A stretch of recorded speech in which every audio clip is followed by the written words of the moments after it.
Hi everyone, buyer's agent Jay Pace here for Providence Property Group with a market update for the month that was November 2024. For those new to the channel, we're a national buyer's agency with offices in Sydney, Melbourne, Brisbane, Adelaide and Perth. We believe that there's always an opportunity somewhere to buy property, and we help you to be a player and not a spectator in your wealth journey, focusing on quality properties over quantity. We've been operating through 3 decades, and our experience will ensure no sleepless nights worrying about property markets.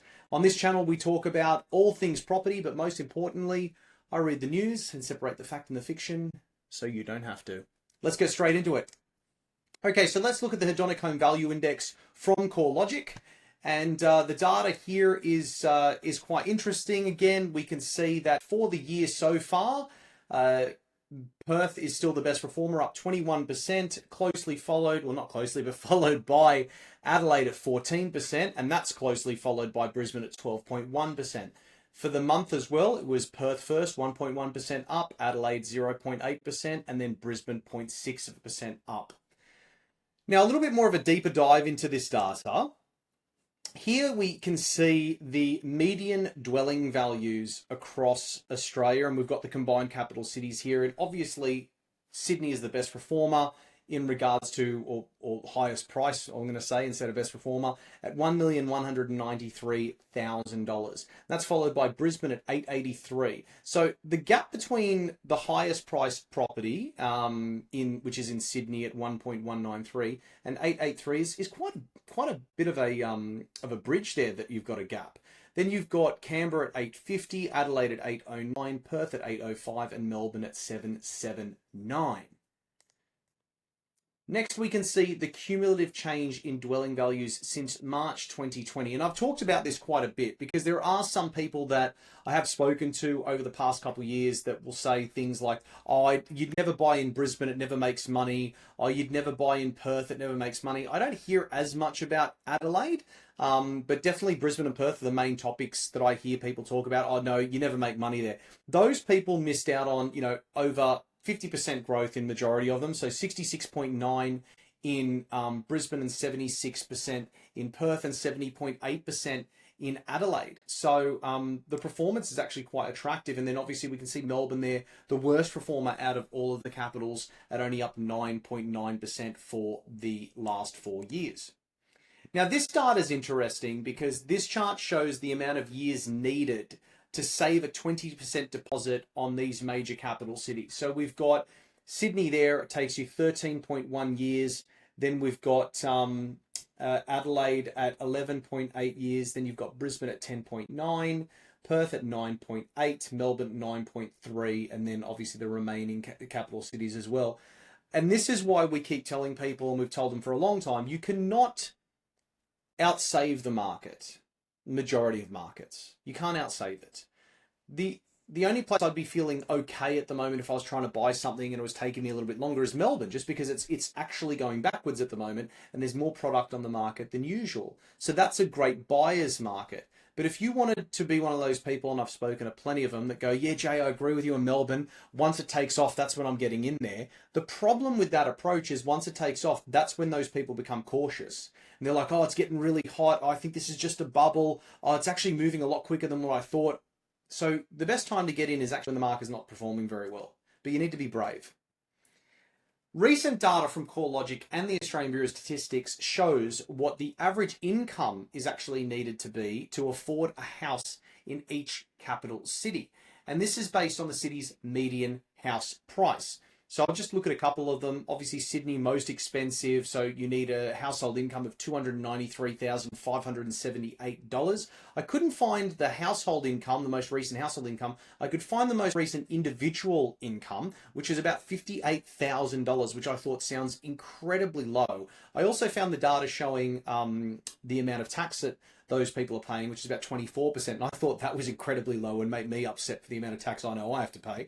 But $293,578 is the average kind of income needed in Sydney to buy the median house price in Sydney. Now you might go, well, what type of house price would that be? Well, if we look here, the median house price in Sydney is $1,482,750. And if, like me, you are in Sydney, you know that you can buy nothing, at $1,482,750. Okay, because that's based on the median, so that's a full stretch of Sydney. But we know a lot of suburbs, and I'm not talking about the incredibly expensive ones like your Bondis and stuff like that, where properties are 8, 9, 10 million. I'm talking about suburbs like your Abbotsfords, your Concords, Five Docks, Ryde. These are areas where houses are still $5, $6 million. It's pretty crazy. Now, with the average interest rate at around 6.5% at $1,010,000, which is the average house price across all the major capital cities combined, that's still about $65,000 just in interest repayments, by the way, per year. Okay, and that's after you've paid tax. So if we take that data and then we do a speed check, looking at the speed check of the market, we can see over the past 12 months with that rolling movement, we have the 30th of November to the 30th of November, so 2023 to 2024, and you can see that the market has increased in Perth by $170,000, currently up $3,300 per week. Now, I see red. All the arrows are red at the moment because the market's slowing down. Okay, it doesn't mean that the market's going to crash or anything like that. It just means it's slowing down. Is it slowing down incredibly quickly? Not really. It depends which capital city you're looking at.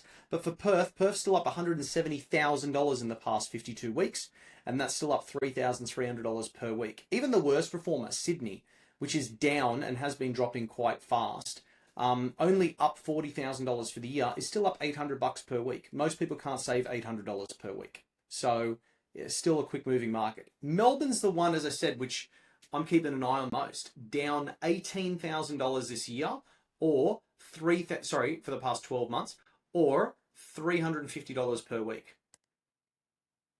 The gross rental yields for dwellings across the combined capitals is 3.5%. Now, I know I speak a lot about numbers, but it's about combining those numbers. So if the average average house is costing me about $1 million at 6.5%, $65,000 interest repayment, but I'm also receiving 35% or 3.5% or $35,000, I still have a $30,000 loss every single year just in regards to the interest component for holding the asset. So this is why capital growth with a combination of rental yields is really important when looking at properties. The last sister suburb report is out from our friends at PropTrack. And sister suburbs are neighborhoods that are the same distance from the city centre, but they're located in different parts of town. So just in different directions. So here I've just got Sydney, and you've got the suburbs there, the CBD, the inner west, southwest, northern beaches, etc. Just to give you a bit of an example. The following table shows the sister suburbs ranked by distance from the city centre across the major capital cities, resulting and the resulting percentage difference in price point. And I've actually got these for all the major capitals. So let's look at Sydney. And again, feel free to pause the screen, take a screenshot. If you want the article, email me. I'm happy to send it to you and you can take the data yourself. But basically with this, I'm only going to explain a couple of them. So let's look at 10Ks from the CBD. You've got Fairlight. Okay, so Fairlight, the median house price in Fairlight in Sydney is $3,727,640. Now, the equivalent distance from the CBD in a different direction, taking us to Arncliffe, gives us a median house price of $1,700,000. So that is a difference in price of 119%. Really interesting to know this. I mean, it's the same distance from the CBD, just in a different location, different direction. Look at North Curl. North Curl, $3,795,000 price point for a house. Roselands, $1,522,000 for a house. That's a 149% difference in price point. Let's move down to Melbourne. Melbourne, we've got 10Ks from the CBD. You've got Canterbury, $3.2 million for a house. Altona North, $925,000. That's a 246% difference in price. Absolutely insane. So this data is just really good to help us get an understanding of the equivalent suburbs and their sister suburbs, and also figure out where infrastructure is going and what type of value or projected value we might be able to see in the future. Now we've got Brisbane, so let's look at Carringdale first. Carringdale is 10Ks from the CBD, and Capera is also 10 kilometers from the CBD. The difference between price is 69%. Okay. The highest difference I can see there is Gumdale, 13 kilometers from Brisbane CBD at $2.44 million. And then Boondall at $885,000, which is 176% difference in price point. Last one I wanted to show you was Perth, Adderale, $1.82 million, 10 k's from the CBD, and then also 10 k's from the CBD in a different direction is Westminster, which is only at $600,000, about a 200% difference in price, which is, again, just insane understanding that. What I wanted to show you now was new analysis that's identified the potential to build more than 3 million additional strata units over 1.3 million sites across Australia's capital cities. And that would provide one more potential solution to Australia's growing housing crisis. And I talk a lot about the housing crisis here and about affordability, but I thought I'd just dive into this a little bit more. So here we can see of those units identified, almost 500,000 or 16% are situated in low complexity sites without any material slope, heritage rules, or the risk of hazards such as bushfires or flooding. And the analysis excludes high-rise and mixed-use opportunities, with the average number of potential units per site at just 2.5 units per site. Okay? That's very interesting. The largest number of sites were identified in Melbourne, with more than 472,000 lots and the potential to deliver almost 1.2 million new strata units, followed by Sydney with just under 351,000 sites and the potential for 934,000 new units that could be built. The analysis also shows more than half, or 57%, are within 2 kilometres of an existing train station, offering important transport links for commuters while also leveraging the significant capital investment in transport infrastructure. And we can see there for Brisbane, 399,000 and Adelaide, 399,000 as well. So 400,000 basically potentials for both Brisbane and for Adelaide as well. Based on the latest data, an early 2025 rate cut looks increasingly unlikely. And the cash rate has now been held at 4.35% for over a year. And the monthly CPI reports for October showed core inflation had an annual increase of 3.5%. Now that's up from 3.2% in the year to September. So that's indicating that demand in the economy is still above supply capacity. And people keep talking to me about inflation and, RBA is trying to control inflation, etc. But what's really interesting is that data suggests that inflation is being caused by large corporations. Remember when they said we're all in this together? Yeah. Well, from December 2019 to June 2023, inflation in Australia rose faster than it has in the last 30 years. And over this time, the share of national income going to corporate profits also increased substantially. And at the same time, the share going to wages and small businesses declined. According to the Australian Institute of Research, these rising profits made up more than half of the inflation above the Reserve Bank of Australia's target range from 2 to 3%. That's right. The main driver for inflation is not small businesses. It's not people demanding higher wage growth. It is these corporations that are gouging us for our money at the grocery shop and other places. A recent investigation, also by the ACCC, shows that businesses like Coles and Woolworths don't actually set prices responding to market forces, but in an effort to maximize profits. We all knew that, but now it's just there on paper, using their power to raise prices and resulting in increase of inflation. It's just sad, right? Because these companies, these people come on the news and they talk about how, we're all about Australian families, we're about Australian farmers, etc. And then you have an investigation into them and it shows in black and white that these people are doing whatever they can to make profits high and they don't care about anybody else. And we all knew that. That's the naivety of being young. You think people are out there to help you, or there is going to be help somewhere, but this just shows it. But this is just why when I see these people on the news, they make me a little bit angry. Rental vacancies are still at record lows, 1.2%, almost 60% below the 10-year average. That's not changing anytime soon.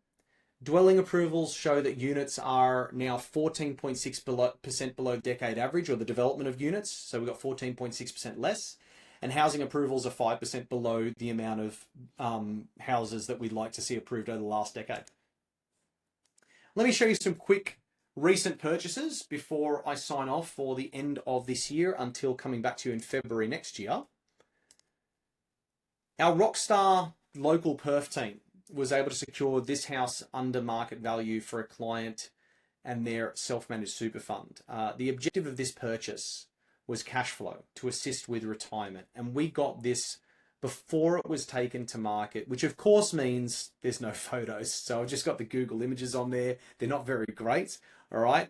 But let me explain to you a bit about this property. So this property, as you can see, is kind of a corner block. There's a school there. So it's got lots of natural air and everything like that. It's quite good. It's not claustrophobic in any way. It's a nice corner block, fantastic site access. We got this property below market value because it needs some work inside. And that's exactly what we were looking for this client.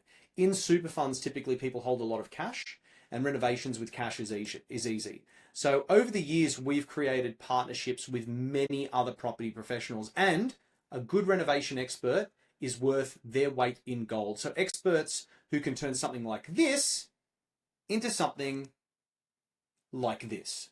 So this is not the property that we just bought, okay? Because I've got no photos of the inside to share with you, but it looks like what the previous photo looked like. It's not very nice inside. So we need to update this property and make it look a lot nicer. Forcing value onto a property is one of the fastest ways to increase equity, okay? This is another example, turning something like this where you got your fireplace and your very small little kitchen area into something like this. So this is a zoomed out image with both of those shots basically together now. Really important. So the team that we actually engaged for this client in Perth, they put together a quote of 21 items for just over $55,000. And I can vouch for these people. We've worked with them many, many times and will recommend. Obviously, clients don't have to go with the people we recommend. You can find your own company, but we just recommended this company because we've done so much work with them in the past. And again, you can pause this and look at the work that they're going to do and read through it, but they're going to do a fantastic job because I've seen their work in the past before. So this client's absolutely thrilled with it. Distance from CBD, 25 kilometers north of Perth. $540,000 purchase price, rental estimates about $650 per week, or 5.4% rental yield. Now, I do understand that there's actually an existing one-bedroom granny flat on this already. I'm just waiting for a little bit more data on that. But why do we love this purchase? We secured this property under our original offer. It's under market value. Property's got a lot of future potential development. It's got decent land size, and it has an existing granny flat on there. So just great property for the client. This is a good example. So in a beautiful housing estate in Brisbane that actually has a marina precinct where the approval for that is imminent, it's got significant upside here for our client with 40% parkland in the estate as well. This property was bought by one of my gun buyers agents in Brizzy, and this house has high ceilings, hardwood floors, pendant lights. It's beautifully designed. It's really lovely inside. Large modern bedrooms, gorgeous outdoor entertainment area with a pool. We're really happy with this one that we got for the client. It's about 48 kilometers from Brisbane CBD. I noticed I didn't write it there. 48 kilometers north of Brisbane CBD. We got it for $865,800 per week, or 4.8% is what I believe we're now getting for it. Why we love it, again, great location, beachside estate, halfway between the Sunshine Coast and Brisbane, near new build. It was completed in 2020, so it's very brand new. Last one that I'd like to show you is this Melbourne property. So we bought this 2-bedroom unit in a boutique estate of only 6 in one of Melbourne's most desirable suburbs for an owner-occupier. Amazing transport options, low strata. It's a small, older building with no elevators. Internals have been modernized and freshened up, lots of natural light. They've already got plans to actually renovate the kitchen. We've already started doing the drawings for that, and they look great. Big bedrooms with balconies, new carpet, new paint. Floor plan is good and practical, okay? And we can see here that it is about 8Ks from Melbourne CBD. $545,000 is the purchase price. Rental yield at $520 per week or 4.96%. And why we love this, again, boutique estate, only 6 in one of Melbourne's best suburbs. It's older, it's well built, residence has low strata. It's the ideal unit purchase.